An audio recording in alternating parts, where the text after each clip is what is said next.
नमस्कार, news India के special report में स्वागत है आपका। मैं हूं शालिनी कपूर। कोटा का एक शादीशुदा जोड़ा आज इंसाफ मांग रहा है। लड़की के घर वाले इस जोड़े के दुश्मन बन गए हैं और आरोप लग रहा है कि पुलिस भी उन्हीं का साथ दे रही है। पहले पूरा मामला समझिए और फिर उसके बाद आगे की बात करेंगे।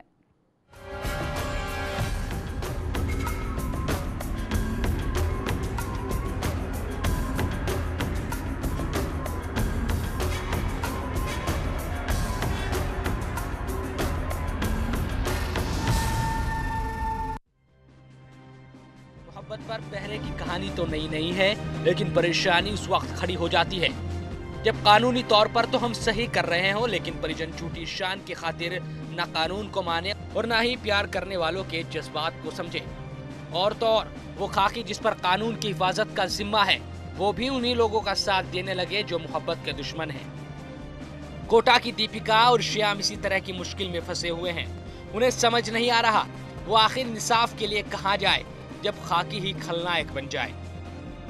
दीपिका और श्याम पति पत्नी होने के बावजूद भी आज पुलिस के जुल्म सितम का शिकार होने को मजबूर है। दरअसल कोटा की रहने वाली दीपिका और श्याम ने बंधनों को तोड़ते हुए 28 नवंबर 2012 को आर्य समाज में अंतरजातीय विवाह किया था।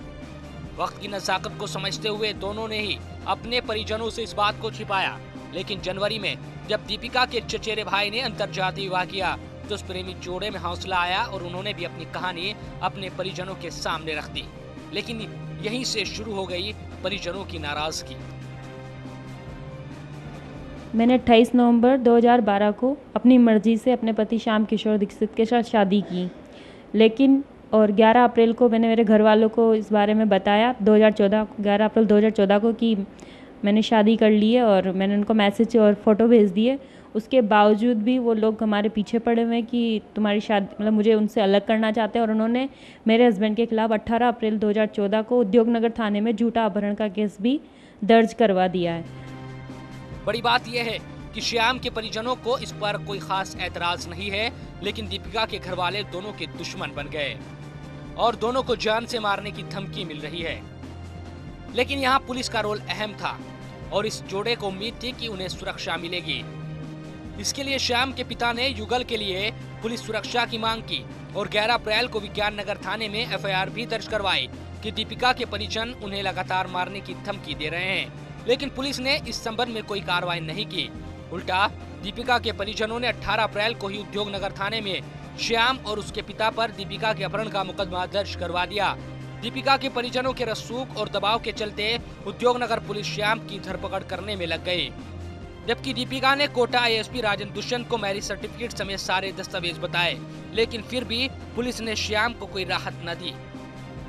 इससे परेशान युगल छिपकर दिल्ली चला गया ताकि अपनी जान बचाई जा सके, लेकिन दीपिका के परिजनों ने नई तरकीब निकाली और उन्हें जाल में फंसाकर जयपुर बुला लिया गया।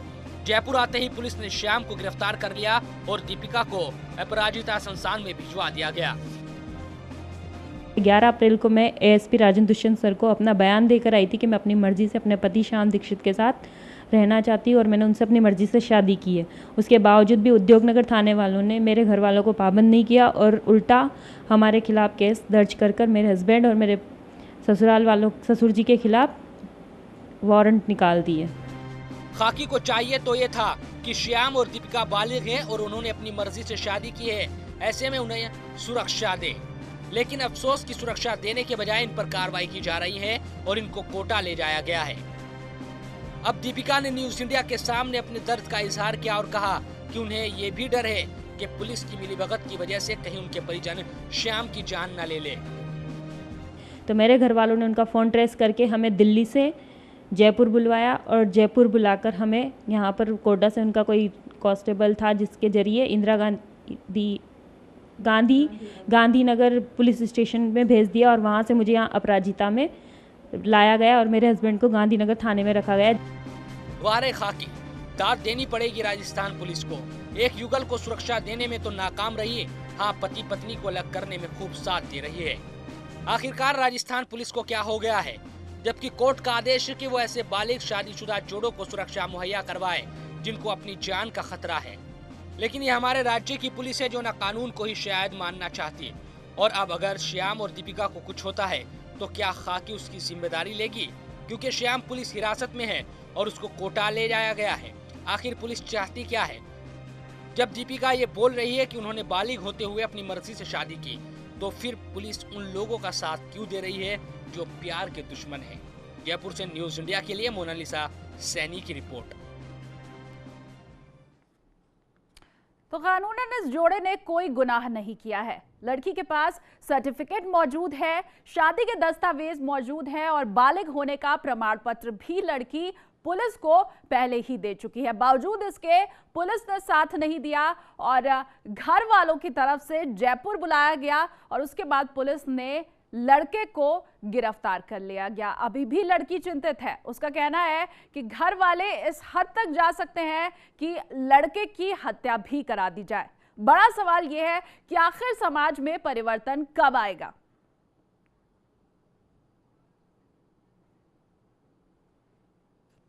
हमारी सहयोगी मोनालिसा सैनी जुड़ गई हैं हमारे साथ। मोनालिसा, आपने लड़की से बात की है, पूरा मामला आपने जाना है, अभी इस वक्त फिलहाल लड़की का क्या कहना है?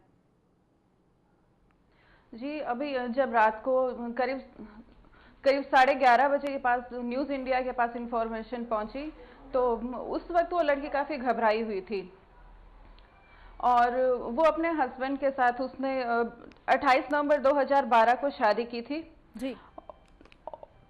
और दोनों ने अपने घर वालों को बताया नहीं था और लड़की 3rd ग्रेड टीचर भी है जी। और इसी के साथ ही बाद में जब उनके घर में कजन की शादी हुई और वो इंटरकास्ट मैरिज हुई, घर वालों ने बहुत ही धूमधाम से जब शादी की जी, तो लड़की ने भी हिम्मत जुटाते हुए ये कदम बढ़ाते हुए अपने घर वालों को बताने का चाहा। जी जी मोनालिसा, बड़ा सवाल ये भी है, अगर चचेरा भाई अंतरजातीय विवाह कर सकता है तो फिर बेटी क्यों नहीं? सारे अधिकार समाज ने लड़कों को ही दिए हैं, लड़कियों के लिए कोई अधिकार नहीं है। जी शालिनी, आप बिल्कुल सही कह रहे हैं। ये हमारे समाज की सोच ही ऐसी है कि चाहे हम कह सकते हैं पुरुष प्रधान जो समाज है हमारा, वहाँ आज भी लड़कियों को उतना खुल के अधिकार नहीं दिए जाते हैं। ना ही अगर उनकी बात करें शादी की, तो स्पेशली शादी में तो बहुत ही ज्यादा लड़कियों पे बंधन होते हैं, जबकि उसमें लड़के होते हैं वो आराम से अपनी इच्छा भी बता देते हैं और घर वाले मान भी जाते हैं। तो कहीं ना कहीं आपका कहना सही है कि लड़कियों के साथ ये जो दोहरा व्यवहार है ये आज भी हमारे समाज में होता आ रहा है। अभी फिलहाल लड़की के परिजनों का क्या कहना है इस पूरे मामले को लेकर के? लड़की के परिजन रात को यहाँ पे आए थे और यहाँ पे लड़की और लड़के दोनों को ले गए हैं और लड़की के परिजनों को ये कहना है कि हमें इस बारे में इंफॉर्मेशन नहीं दी गई थी, जबकि लड़की का ये कहना है कि मैंने पूरी ये बात उनको बता भी दी थी जी।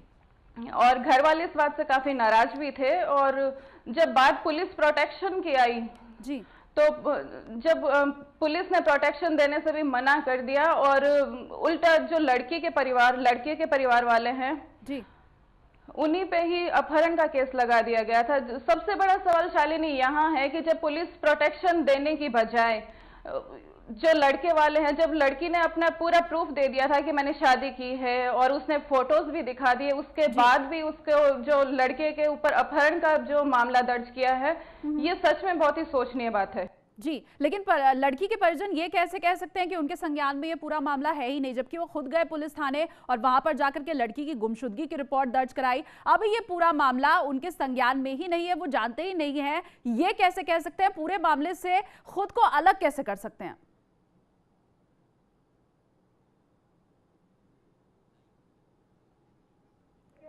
लड़कियों को अधिकार नहीं दिए जाते और इसी के चलते जो घर वाले हैं वो दोहरा चरित्र अपनाते हैं। उनके दिमाग में ये बातें आने लगती हैं कि हमारे फैमिली वाले हैं, जो हमारे रिश्तेदार हैं, वो हम पे कहीं ना कहीं लांछन लगाएंगे। बेटी के चरित्रहीन होने की जो बातें कही जाती है, तो कहीं ना कहीं ये मामला उसी से ही जुड़ा है।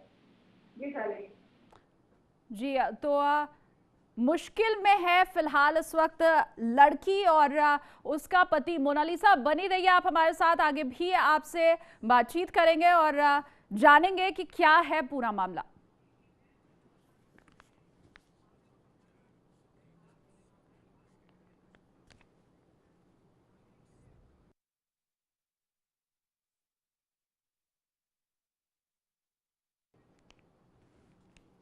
और हमारे साथ इस वक्त जुड़ गए हैं A.K. जैन जी, एडवोकेट हैं, उनसे जानेंगे कि कानूनी पहलू इस पूरे मसले का क्या हो सकता है। जैन जी, बहुत बहुत स्वागत है आपका न्यूज़ इंडिया पर। नमस्कार। संविधान ने अधिकार दे दिए हैं, कानून बना दिया गया है कि अगर एक लड़का और लड़की बालिग हैं और अपनी मर्जी से शादी करना चाहते हैं तो कोई भी जात हो, कोई भी धर्म हो, विवाह कर सकते हैं। लेकिन समाज अभी भी रोड़ा बन रहा है। जिस संबंध में हम अभी बात कर रहे हैं, जिस मामले की हम बात कर रहे हैं, उसमें भी लगभग ऐसा ही हुआ। और लड़की का कहना है कि उसने कोटा पुलिस को सारे सर्टिफिकेट, सारे दस्तावेज बालिग होने के भी और शादी के भी दे दिए थे। बावजूद इसके लड़के को गिरफ्तार कर लिया गया है। क्या कानूनी पहलू है, कहां गलती हुई, और अगर लड़की ने पूरे सर्टिफिकेट, दस्तावेज दे दिए हैं तो आगे क्या कुछ हो सकता है इस केस में? देखिए, इस मामले में कानून बिल्कुल स्पष्ट है कि कोई भी दो बालिग व्यक्ति अपनी स्वेच्छा से, जिसे हम चॉइस मैरिज कहते हैं, वो विवाह करने के लिए स्वतंत्र हैं। उसमें किसी प्रकार के बंधन या पुलिस अधिकारी या राजकीय अधिकारी बाधा नहीं डाल सकते हैं। ये मामला इस तरह की जो ये मैरिजेस के मामले थे, चॉइस मैरिजेस के मामले, और उसमें घर वालों का इंटरफेरेंस का मैटर था, ये मामला सुप्रीम कोर्ट में भी गया है। और लता सिंह वर्सेज स्टेट के नाम से एक रिपोर्टेड जजमेंट है जिसमें सुप्रीम कोर्ट ने क्लियर कट डायरेक्शन हर डिस्ट्रिक्ट मजिस्ट्रेट को और हर एसपी को दिए हैं कि ये उनकी जिम्मेदारी है कि ऐसी जो इंटरकास्ट मैरिज होती है या चाइल्ड जो मैरिज होती है, चॉइस मैरिजेस, उसके मामले में न तो वो मुकदमे दर्ज करें और बल्कि उल्टा उन पर ये ड्यूटी लगाई गई है कि वो जो इस तरह के जो पेयर्स हैं उनको प्रोटेक्शन प्रदान करें जो उनकी जाति से, उनके समाज से उनको मिलता हो। परंतु राजस्थान में बार बार ये देखने का आ रहा है कि इस डायरेक्शन की बार बार अवहेलना हो रही है। ह्यूमन राइट्स कमीशन ने भी इस विषय में डायरेक्शन दिए हैं और रिपीटेडली कई बार राजस्थान का जो पुलिस हेडक्वार्टर है वो भी इस बारे में डायरेक्शन जारी कर चुका है। यहाँ पर जिसने भी पुलिस थाने ने मुकदमा दर्ज किया है, सबसे बड़ी गलती उनकी मानते हैं। जिसने गिरफ्तार किया वो इलीगल डिटेंशन का अपराध किया और उसके विरुद्ध कार्रवाई होनी चाहिए। जी, अभी फिलहाल आगे क्या कुछ हो सकता है जैन साहब, क्योंकि जिस तरीके से आपने बताया कि ना तो पुलिस को कोई रिपोर्ट फाइल करनी चाहिए, लेकिन 18 अप्रैल को लड़की के घर वालों ने लड़की के अपहरण का केस दर्ज करवाया है।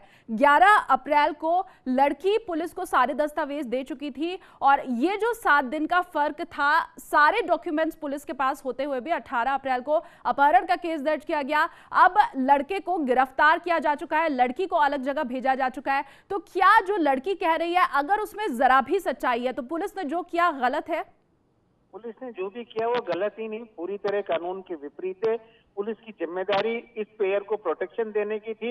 इसकी बजाय पुलिस ने बेईमानी से या जातिगत दबाव से या राजनीतिक दबाव से कोई हरकत की है और ये जो सीधा का सीधा मामला है ये सुप्रीम कोर्ट के डायरेक्शंस का वायलेंस है, आईपीसी के अधीन अपराध है, इलीगल डिटेंशन का मामला बनता है और अपनी पावर्स के मिसयूज का मामला बनता है। इसके लिए सबसे बड़ी जिम्मेदारी, सीधी जिम्मेदारी कंसर्न एसएचओ की होती है और उसके साथ साथ जिम्मेदारी होती है जो एसपी, तत्कालीन एसपी जो भी कोटा के अंदर लगे हुए हैं, क्योंकि सुप्रीम कोर्ट ने उनको जिम्मेदारी दी है।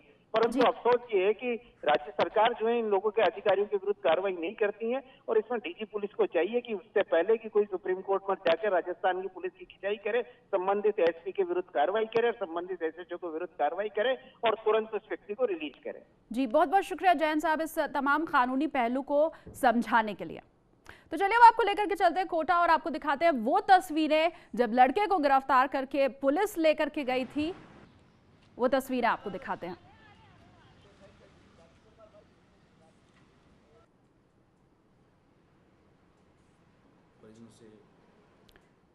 तो कोटा की तस्वीरें आपको दिखा रहे हैं। पूरा मामला अंतरजातीय विवाह से जुड़ा हुआ है। लड़के को जिस वक्त गिरफ्तारी का ये पूरा मामला चल रहा था वहां परिजन भी मौजूद थे और परिजनों की मौजूदगी के बीच ये पूरी कार्रवाई की गई।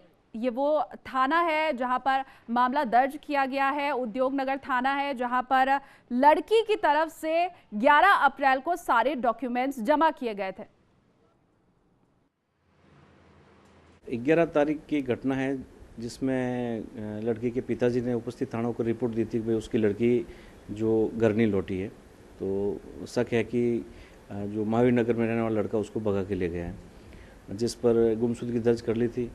उसके बाद लड़के का नाम जाहिर होने पर उसके खिलाफ मुकदमा भी दर्ज कर लिया था और कल ये गांधीनगर जयपुर में दस्तयाब हो गए थे, जिस पर हमारी टीम गठित करके वहाँ से इनको अभी लाए हैं। तो अभी पूछताछ कर रहे हैं और उसके बाद इसको माननीय न्यायालय में पेश किया जाएगा। संवाददाता मोहम्मद नियाज कोटा से हमारे साथ जुड़ गए। नियाज, आखिर पूरी गलती, पूरी गड़बड़ी और कंफ्यूजन क्रिएट हुआ कहां पे? लड़की का साफ तौर पर कहना है कि 11 अप्रैल को उसने कोटा के एएसपी को सारे डॉक्यूमेंट्स जमा कर दिए थे और उसकी शादी लीगल है, ये बात कह दी थी। बावजूद इसके लड़के की गिरफ्तारी हुई।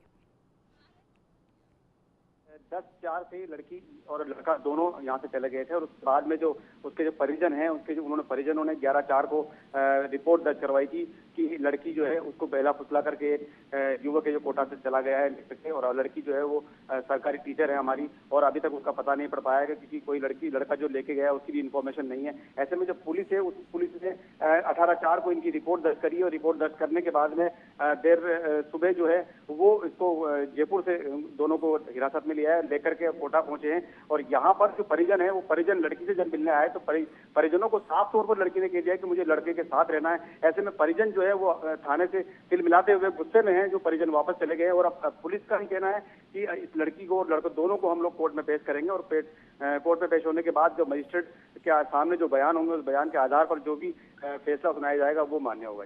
जी 18 अप्रैल को पूरा मामला दर्ज किया पुलिस ने और लड़की के घर वालों ने भी रिपोर्ट फाइल की थी। तब से लेकर के लड़के की गिरफ्तारी तक क्या लड़की के अपने परिजनों से बातचीत हो पाई थी?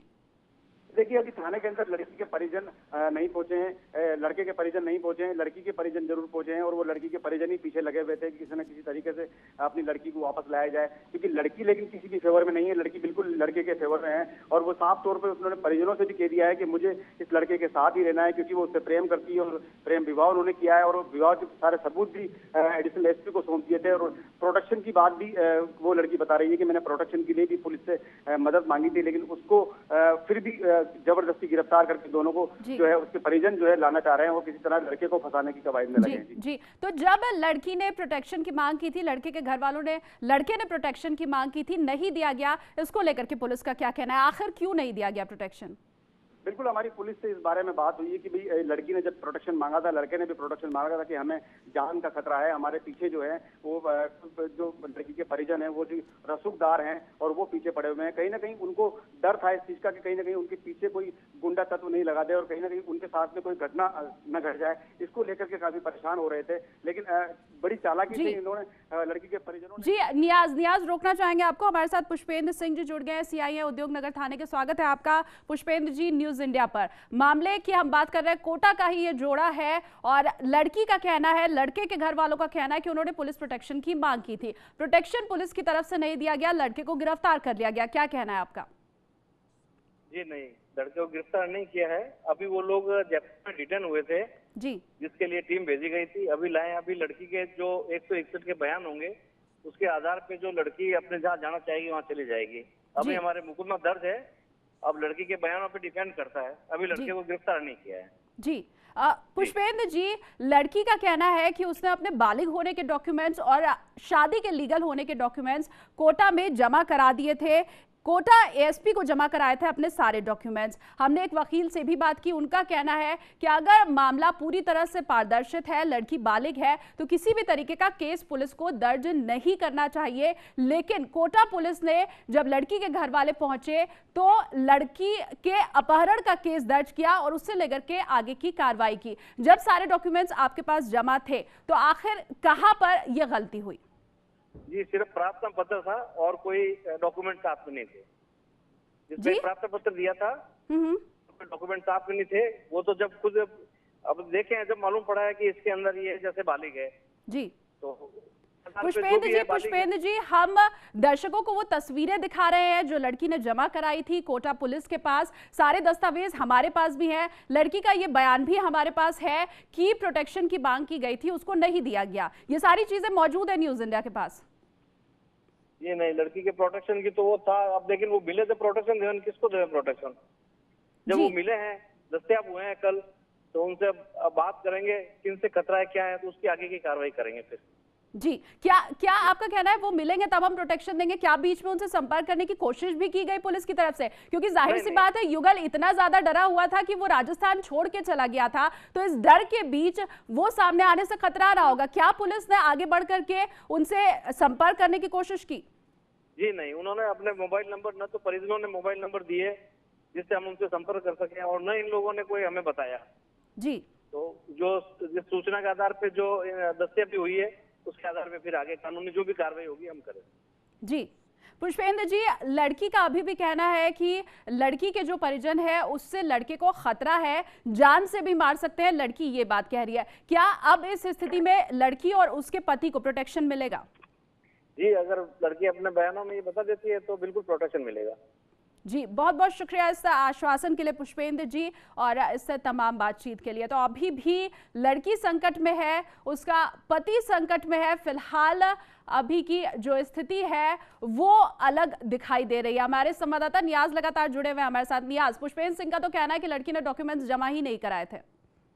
जी बिल्कुल, पुलिस का यही कहना है कि अभी हमारे पास कोई डॉक्यूमेंट जमा नहीं है और कोई शादी के जो किसी एक पंडित से अगर शादी कर ली होगी तो उसको भी इन्फॉर्मेशन पुलिस के पास कोई उपलब्ध नहीं है। ऐसे में पुलिस जो है ये साफ तौर पे कह रही है कि अगर वो लड़की बयान मजिस्ट्रेट के सामने जो देती है उस हिसाब से लड़की स्वतंत्र है और वही जा सकती है। लेकिन अगर लड़का और लड़की दोनों की बात करें तो अभी हमने उनके हालात देखे हैं कि काफी डरे हुए, काफी सहमे हुए थाने के अंदर वो बैठे हैं, क्योंकि परिजन जो है लड़की के वो काफी आक्रोशित दिखाई दे रहे थे और थाने के अंदर भी वो कहीं ना कहीं इस मामले को लेकर के काफी ज्यादा हावी दिखाई दे रहे थे कि लड़कों को किसी तरह फंसाया जाए और लड़की को अपनी वापस ले जाने की कवायद में लगे हुए थे। जी बहुत बहुत शुक्रिया नियाज हमारे साथ जुड़ने के लिए। और मोनालिसा सैनी भी जयपुर से लगातार बनी हुई है हमारे साथ। मोनालिसा, लड़की ने जो भी डॉक्यूमेंट्स आपको दिखाए हमने दर्शकों तक पहुंचाए हैं, अभी फिलहाल लड़की का क्या कहना है और अपने परिजनों से वो अभी भी डरी हुई है। पुष्पेंद्र सिंह उद्योगनगर थाने के सीआई, उन्होंने लड़की को ये आश्वासन दिया है कि अगर उसको प्रोटेक्शन चाहिए तो अब कम से कम प्रोटेक्शन मिलेगा। जी शालिनी, मैं सबसे पहले आपको ये बात बताना चाहूंगी कि जब लड़की ने हमें ये भी बताया है कि लड़की के घर वाले से जब धमकियां मिलने लगी तो लड़के के परिवार वालों ने पुलिस प्रोटेक्शन की मांग की और एफआईआर भी दर्ज करवाई कि हम पे जान से मारने की धमकी दी जा रही है। बावजूद इसके उनकी तरफ से कोई कार्रवाई नहीं की और बल्कि अपहरण का केस उन्हीं पे ही किया गया।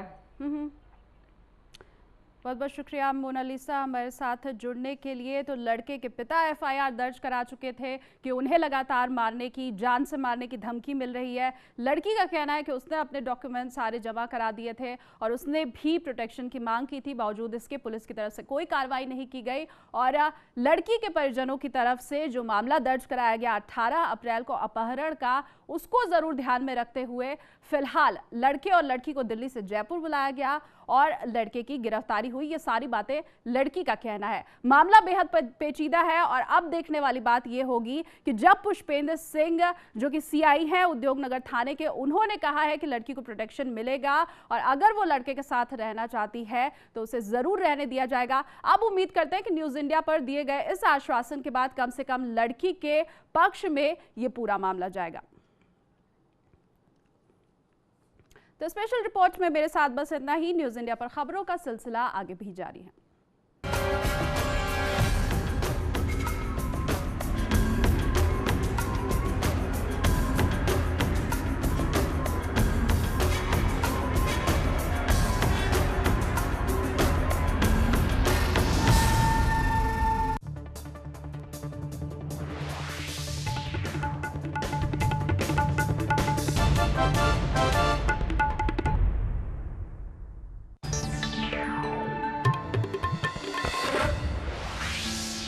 Thank you.